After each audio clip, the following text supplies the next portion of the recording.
Hello everyone, welcome back to the channel. Today we are deep diving into a major escalation in the Middle East that's got the world on edge. Israel has just struck Iran's energy infrastructure, targeting gas field and key facilities in Tehran. This is a big deal and it could shake up global energy markets. An escalation of attacks on Iran's energy structure could result in a further rise in oil prices, potentially supply disruptions, and hit countries reliant on Iranian oil, such as China. So, will China keep twiddling its thumbs as Iran continues to get pounded by Israel? How will this impact the oil prices? I have a bad news, but let me tell you, it's not as bad as you may think. I'm sure you remember our video after the October 7 attack, where we had said that China is invested in funding Iranian proxy groups. Since then, we have posted multiple analysis as posts, articles, and videos, which further reinforced. Our discussion on Iran and Israel continues. Don't forget to like, share, and subscribe before we move forward.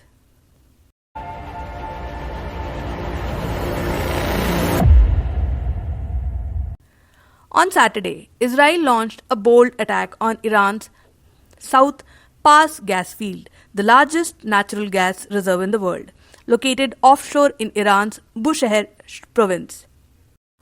According to Iran's semi-official Tasnim news agency, the strike caused a fire, forcing Iran to partially suspend the production at its critical site.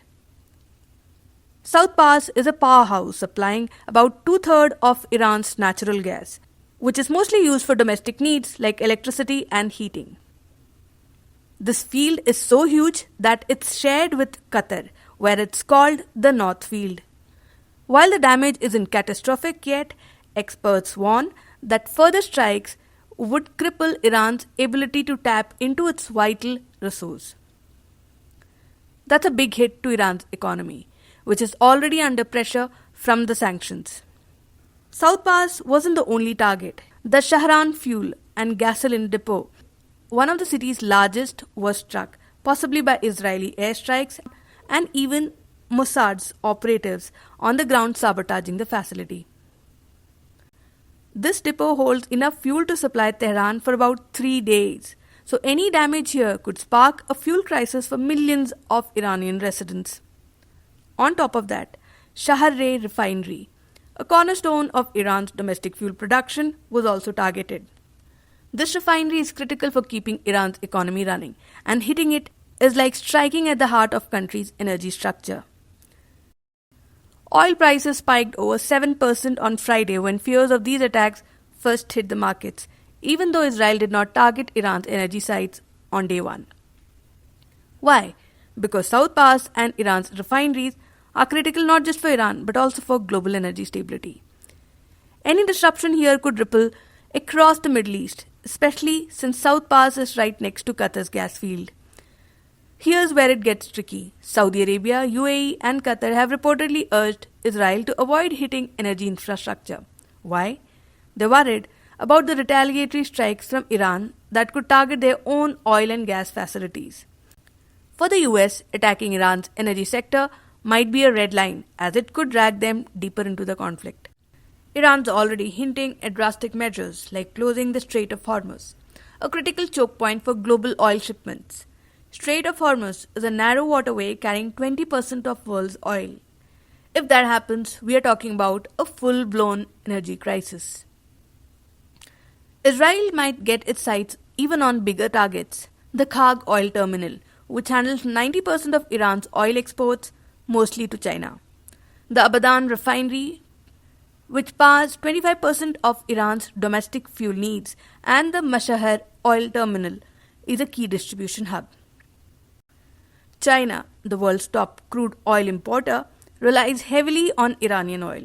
About 90% of Iran's oil exports go to Beijing.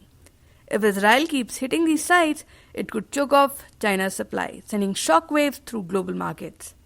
Some analysts say oil prices could hit $120 a barrel if this escalates further. This isn't just about Iran. It's about the geopolitical crossfire involving US, Russia, and China. On Saturday, President Trump and Putin had an hour-long call about the crisis. Russia's TASS news agency reported that Putin condemned Israel's strikes and warned of unpredictable consequences for the region. But here's some good news for the market. The oil supply is resilient.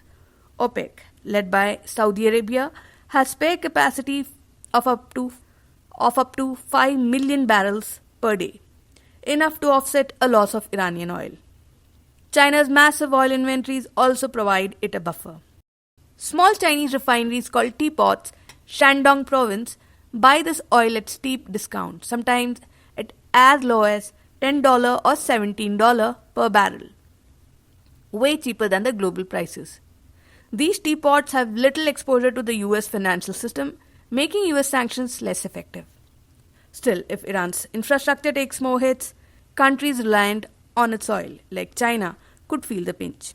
Storage is ample in the Western world, especially in China, which built extensive oil inventories over the past decade.